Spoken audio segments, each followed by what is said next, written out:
120-year-old chocolate.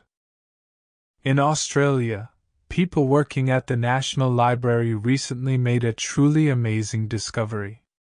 While going through a cardboard box filled with old papers, they found a small tin box. This wasn't just any old box, though. This little box was hiding something very special. Inside it, there was some chocolate that had been made by the famous Cadbury Company. The surprising part? This chocolate was 120 years old. It had been given to British soldiers who were fighting in a war in South Africa more than a century ago. Now, you might be wondering what this old tin box of chocolate has to do with anything. Well, the box of papers where this tin was found belonged to a very important person in Australian history. His name was Andrew Barton Patterson, but people often called him Banjo Paterson. Banjo Paterson was a man of many talents. He was born in Australia in 1864 and lived until 1941. During his life, he worked as a poet, a journalist, which is another name for a newspaper writer, and an author. But Banjo Paterson was not just any poet. He was often called a bush poet.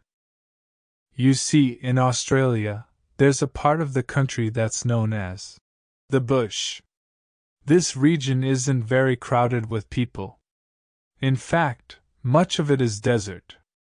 There are some farms where sheep and cattle are raised, but these farms are far apart from each other, and they're usually very big. Banjo Paterson was born on a farm like this, in the bush.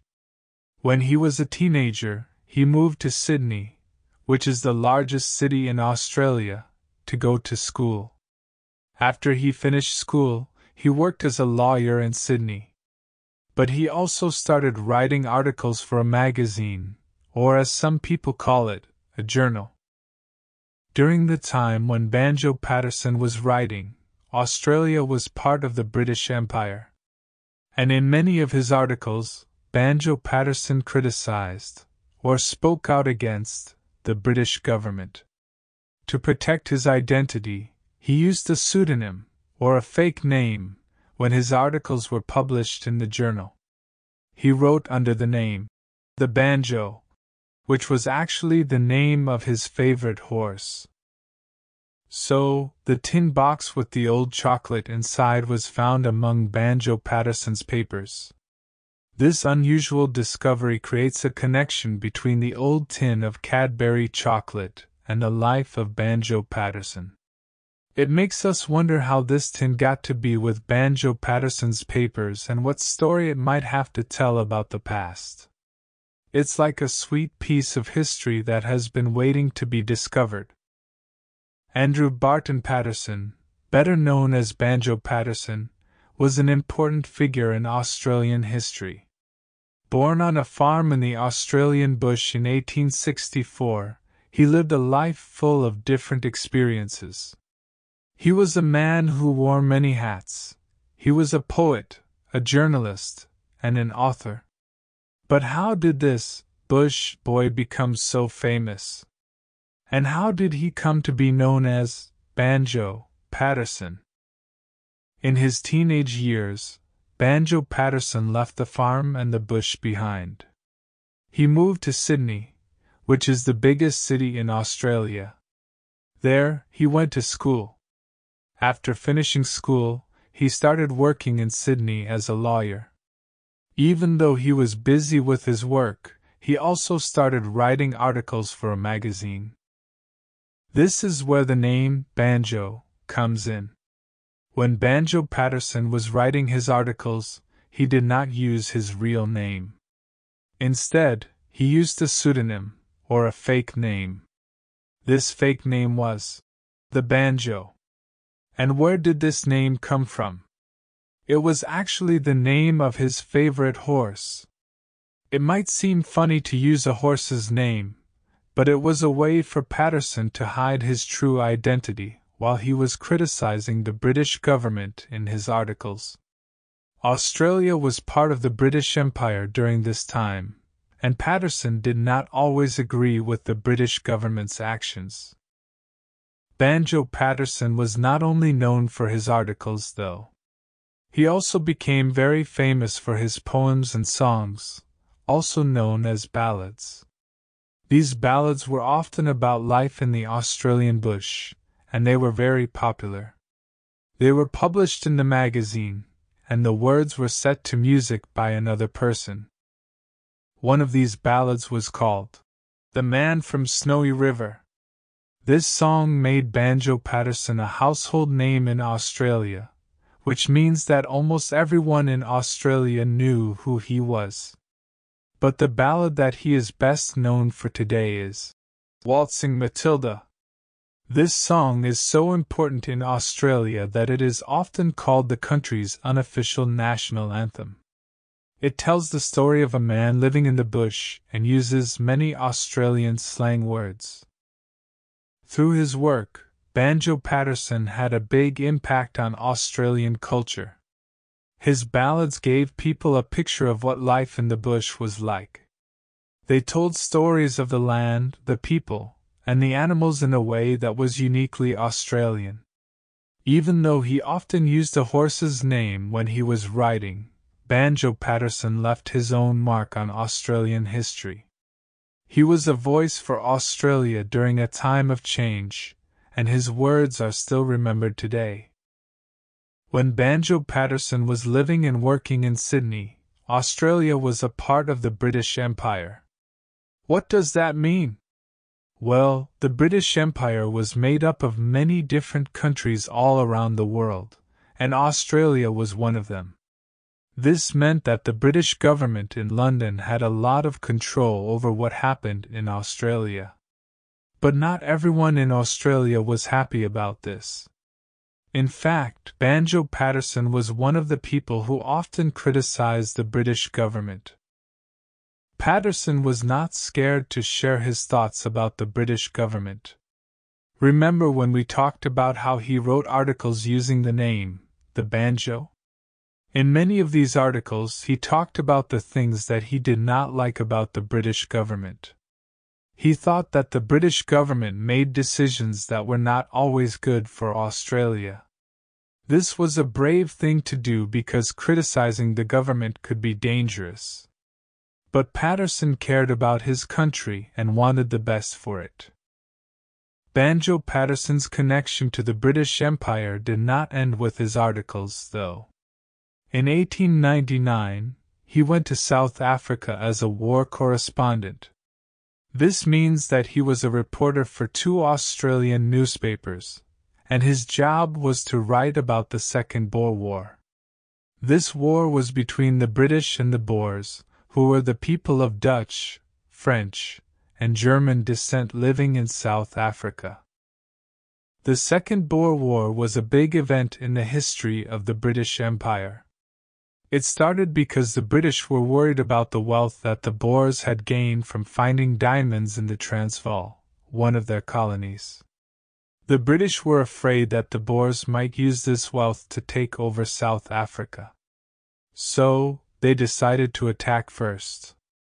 This war was hard for the British, and it lasted for 3 years. But in the end, they were able to defeat the Boers.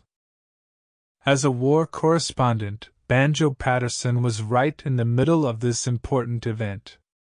He wrote about what he saw and experienced in South Africa. His reports helped people in Australia understand what was happening far away in South Africa. It was a difficult and dangerous job, but Patterson was dedicated to telling the truth about the war. Through his criticism of the British government and his work as a war correspondent, Banjo Patterson showed that he was a man who cared deeply about his country and the wider world. He was not afraid to stand up for what he believed in, even if it meant going against powerful forces like the British Empire. Patterson's courage and commitment to truth are part of what makes him such an important figure in Australian history. To understand the Boer Wars, we must first look at the background of these wars. South Africa was first settled by Europeans in 1653 when people from the Netherlands set up a small community. Over time, more people from France and Germany moved there, and all these people were called Boers, which means farmer in Dutch. They were living peacefully until the early 1800s when the British began to take over their land. Now, let's take a closer look at the First and Second Boer War. The First Boer War started in 1880 because many Boers did not like living under British rule. They began to fight against the British soldiers who had come to take over their land. The Boers were excellent marksmen and used their skills to attack the British and then hide. This made it very hard for the British to defeat them. After a year of fighting, the British could not win, so they decided to let the Boers have their own states, the Transvaal and the Orange Free State. The Second Boer War began in 1899, nearly 20 years after the end of the first one. This time, the British were worried that the Boers had become very rich because they had discovered diamonds in the Transvaal. The British were afraid the Boers might use this wealth to take over all of South Africa, so they decided to attack them first. Like the First Boer War, the Boers were hard to defeat. However, after 3 years of fighting, the British succeeded, and the Transvaal and the Orange Free State became part of the British Empire. So, where do Australia and India fit into all of this? Well, during the Second Boer War, soldiers from both Australia and India, which were also part of the British Empire, fought alongside the British troops. This was not an easy thing for the soldiers to do. They had to travel far from home to fight in a war in a land that was very different from their own. But they did it because they were part of the British Empire, and they were expected to help when the Empire was at war. The Boer Wars were a significant part of the history of the British Empire. They showed the lengths the British were willing to go to keep control over the lands they had taken. These wars also had a big impact on the people who lived in those lands, including the Boers and the soldiers from places like Australia and India. These events remind us that the actions of powerful countries can have far-reaching effects that can be felt around the world. In the year 1900, while the Second Boer War was going on, Britain's Queen, Victoria, decided to do something special for the soldiers fighting in the war. She had a great idea to send a New Year's gift to all the soldiers. This was not just any gift but a tin of chocolates, which was quite a treat at that time. Queen Victoria did not make the chocolates herself. She asked a company called Cadbury to make them. Cadbury is a very famous chocolate company, even today. The company was started in 1824, and at first, it made drinking chocolate, which is a kind of hot chocolate. In the 1850s, Cadbury invented a type of solid chocolate that you could eat. Today, the company is a part of an American company called Mondelez. But back then, it was still a British company, and Queen Victoria trusted it to make her special gift. Now, you might be wondering why soldiers kept their tins of chocolate. After all, chocolate is something to be eaten, right? Well, these tins of chocolate were not just food. They were a gift from the Queen. That made them very special. The soldiers could have eaten the chocolates, of course. But many of them decided to keep their tins as a kind of souvenir, a reminder of their time in the war. They could trade these tins for other items or sell them to people who collected such things. So, even though the chocolate was surely delicious, the tin itself was worth more to many of the soldiers. The story of Queen Victoria's chocolate tin shows us how something as simple as a tin of chocolates can have such a big meaning. For the soldiers who received them, the tins were a sign of their queen's care for them. They were a little piece of home in a foreign land. And for us, these tins are a sweet reminder of a time long ago, a time of war and of brave soldiers who fought far from home. Banjo Paterson, the famous Australian writer, was not a soldier in the Boer War. So, how did he get one of Queen Victoria's special chocolate tins? Let's think about this. Paterson went to South Africa as a war correspondent. That's a fancy word for a reporter who writes about wars. He wasn't there to fight but to write stories about the war for 2 Australian newspapers. So, he spent a lot of time with the soldiers. Here's one guess about how Paterson got the tin. He might have bought it from a soldier. You remember that the soldiers could sell their tins, right? Maybe one of them sold his tin to Paterson. Or maybe a soldier gave the tin to Paterson as a gift, to say thank you for the stories he was writing. We don't know for sure how Paterson got the tin, but these are some good guesses. Now, let's talk about why the tin was important. Remember, this was not just any tin of chocolates. It was a gift from Queen Victoria to the soldiers in the Boer War. That makes it a piece of history, a reminder of the war and the soldiers who fought in it. For Paterson, the tin might have had an even more special meaning. He was in South Africa to tell the story of the war, and the tin was a part of that story. Keeping the tin might have been his way of remembering the war and the people he met. Let's take a trip with the chocolate tin, from the hands of Banjo Paterson to the National Library of Australia. This part of the story starts with a big box of papers and notes that was given to the library. Who gave the box to the library? It was Banjo Paterson's family. They decided to give the library all of these old papers and notes. Maybe they thought the library was the best place for these important pieces of history. And they were right. The library is a place where everyone can come and learn about history, and the things in this box can help people learn about Banjo Paterson and the time he lived in. Now, let's talk about what happened when the library got the box. The people who work at the library wanted to share the papers and notes with everyone, but first, they had to sort through everything in the box. They had to look at each piece and decide what it was and where it should go. And while they were doing this, they found the chocolate tin. Can you imagine their surprise when they found a tin of 120-year-old chocolate in the box? They must have been very excited. But they were also very careful. They saw that the chocolate was still wrapped in foil and packed with straw. It had been kept safe all these years. And guess what? Even after 120 years, the chocolate still smelled like chocolate. That might be because it was kept in the tin, and the tin was kept safe in the box. So, even though it was very old, the chocolate was still in good shape. To sum up, the chocolate tin had a long journey from Banjo Paterson to the National Library of Australia. It was kept safe in a box for many years, and then it was found by the people at the library.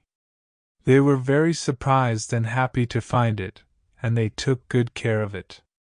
Now, the chocolate tin is a part of the library's collection, where everyone can learn about it and the story it tells about history. Let's take a moment to think about the exciting discovery of the chocolate tin and what it means. It's not just about finding an old piece of chocolate. It's a piece of history that tells a special story about Banjo Paterson and his time. Firstly, the chocolate tin is a symbol of a time when Australia was part of the British Empire, and Banjo Paterson was a famous poet and reporter. It is a piece of history that connects us with the past. It tells us about the war in South Africa, the soldiers who fought there, and the Queen who wanted to make them feel better with a gift of chocolate.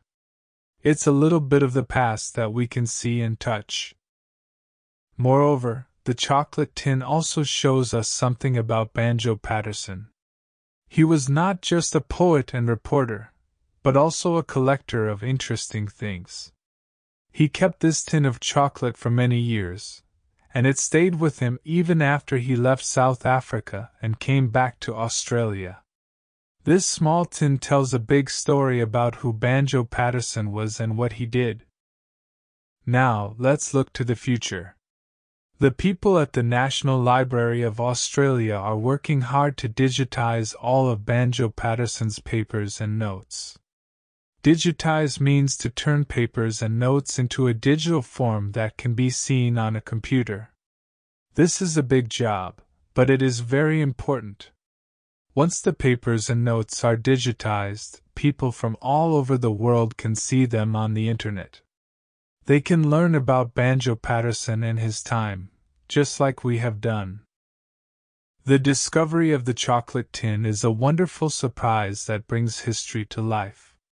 It tells a story about the past and helps us to learn more about Banjo Paterson and his time. And thanks to the work of the National Library of Australia, this story and many others will soon be available for everyone to enjoy. It's a sweet ending to a fascinating tale of a 120-year-old chocolate tin,